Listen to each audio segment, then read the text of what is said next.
What is up, everybody? It's Animac here for Anime Uproar, and in this video we will be talking about a very controversial topic in the Dragon Ball Super fandom. And by that I mean that we will be talking about how the Universe 6 Saiyans and Caulifla and Kale in particular have been able to get so much stronger so quickly. I mean, we've all seen it, the power of Universe 6 Saiyans and Kale and Caulifla in particular has grown so quickly that they can now keep up with Goku. And apparently they can even beat him in a fight while fused as Kefla, even while Goku is using Super Saiyan Blue with Kaioken. How is it possible that these Universe 6 Saiyans have increased their power and battle capabilities so dramatically in such a short period of time?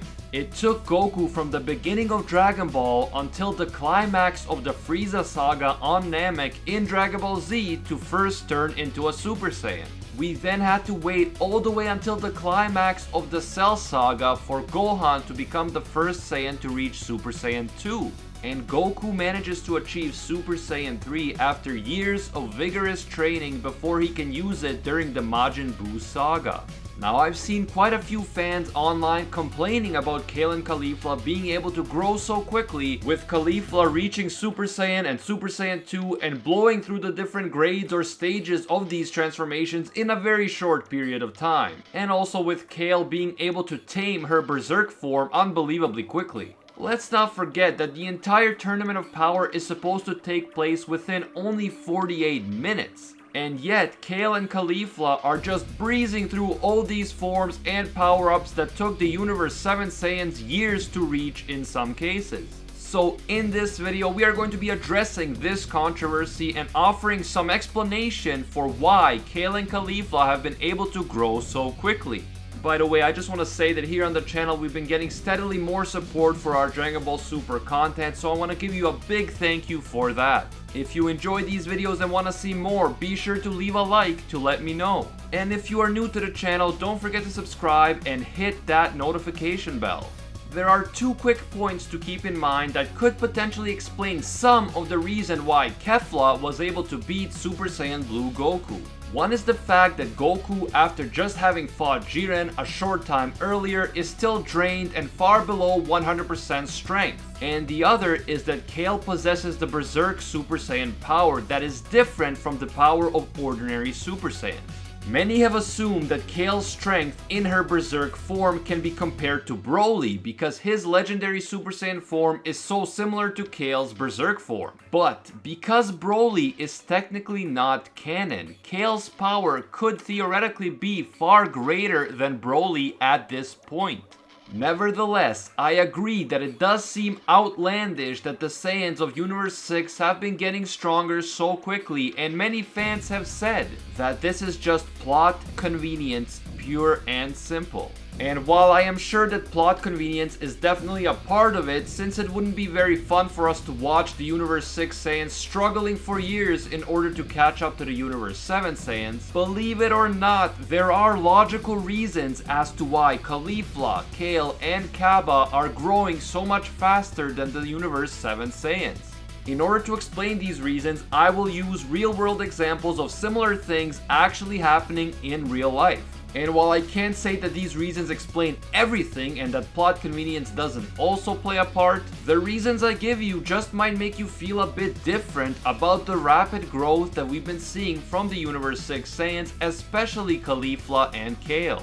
The first real-life example I want to talk about is what is known as the 4-minute mile. Back in the 1950s, it was considered impossible for a human being to run the distance of a mile in less than 4 minutes. While many athletes had gotten close to running a mile in 4 minutes, no one had succeeded in breaking that barrier during an official competition. It got to the point that many coaches, sports experts, and even doctors said that it was simply impossible for a human body to run a mile in less than 4 minutes. They even warned that trying to do it could cause serious physical damage to your body.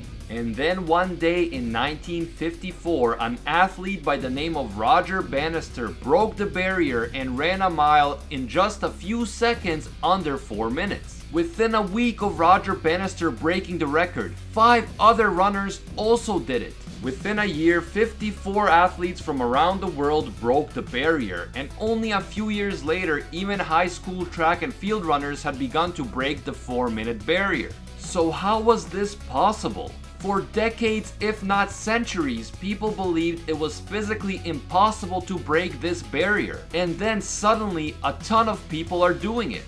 But that's just it. As soon as the first person succeeded, as soon as Roger Bannister showed the world that it could be done, that it was possible, other athletes were inspired to push themselves and they also succeeded. They broke through the mental barrier of what they thought was possible, and suddenly they were achieving the impossible. The same logic can be applied to Dragon Ball Super. The Universe 7 Saiyans didn't have anyone else to show them what was possible. When Goku became a Super Saiyan, he was the first Super Saiyan any of our main characters had ever seen. Before that, only legends told of the existence of Super Saiyans, but no one knew it was truly possible until they saw it with their own eyes. The Universe 7 Saiyans essentially stumbled upon new forms and transformations as a result of extreme training or extremely powerful emotions like rage. However, until extraordinary threats forced them to train so hard or put them in a situation where their emotions took over, they had no concept of higher forms even existing. On the other hand, the Universe 6 Saiyans saw what was possible from watching the Universe 7 Saiyans. Goku and the others were to the Universe 6 Saiyans what Roger Bannister was to the runners of the 1950s. Once they knew that new forms and transformations existed and could be reached, the Universe 6 Saiyans were inspired to strive towards reaching them, to focus directly on that goal. And for this reason, they were able to attain them more quickly. The Universe 7 Saiyans broke the mental barrier that told the Universe 6 Saiyans that they could only progress so far. And once these barriers were broken, everything changed. If we combine the breaking of this mental barrier with the unique nature of the Saiyan race, which is of course far more competitive and physically powerful than ordinary humans, then this begins to explain why the Saiyans of Universe 6 have gotten stronger so much quicker than the Universe 7 Saiyans. The second real-life example that I would like to bring up is the concept of talent hotspots. In a book called The Talent Code, author Daniel Coyle argues that small communities of people who are working intensely towards the same or similar goals develop incredible talent and skill far more quickly than they would if they were trying to progress on their own. For example, during the Renaissance, the center of this great rebirth that took place throughout Europe was the small Italian city of Florence.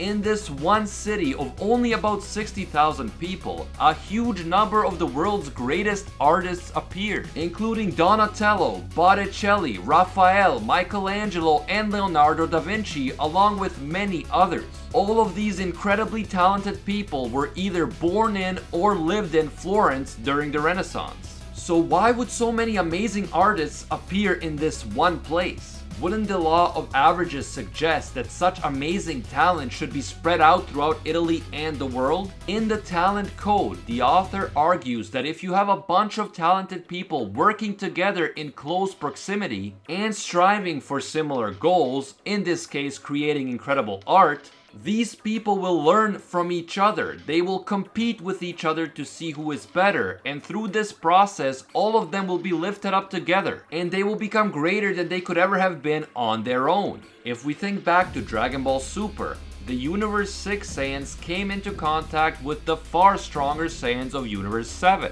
and they were also forced to fight against these stronger Saiyans in tournaments, and this forced them to prove themselves. They worked together to get stronger, they learned from each other, they competed with each other, and they ended up growing much faster than they would have if they never met the Universe 7 Saiyans or if they never found a common goal to fight for. Caulifla and Kale are especially close to each other, and Caulifla is always pushing Kale, and Kale doesn't want to disappoint Caulifla. So together they keep advancing further ahead in a way that they never could have if they didn't have each other. Meeting the Universe 7 Saiyans and being forced to fight them in tournaments created a talent hotspot that helped propel the growth of the Universe 6 Saiyans. And of course, we have been seeing the fruits of that growth during the Tournament of Power. Now, I am not saying that this explains everything, and I think that people who say that plot convenience has a lot to do with the strength of Caulifla and Kale have a legitimate argument. But I think that the ideas of the 4-minute mile and breaking barriers, along with the idea of talent hotspots, offer a compelling logical explanation for why the Universe 6 Saiyans have grown so quickly.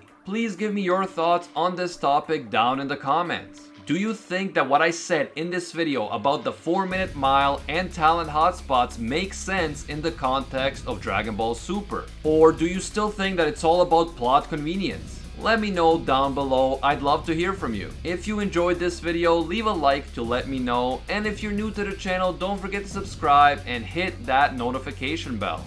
The next Dragon Ball Super video that I am planning will be about Goku's Ultra Instinct and some very important aspects about it that I feel a lot of people are missing, especially when I see some of the comments on my Dragon Ball Super videos that talk about Ultra Instinct. I am definitely excited for that video, but in the meantime, thank you so much for watching, and until next time, see ya, Space Cowboys!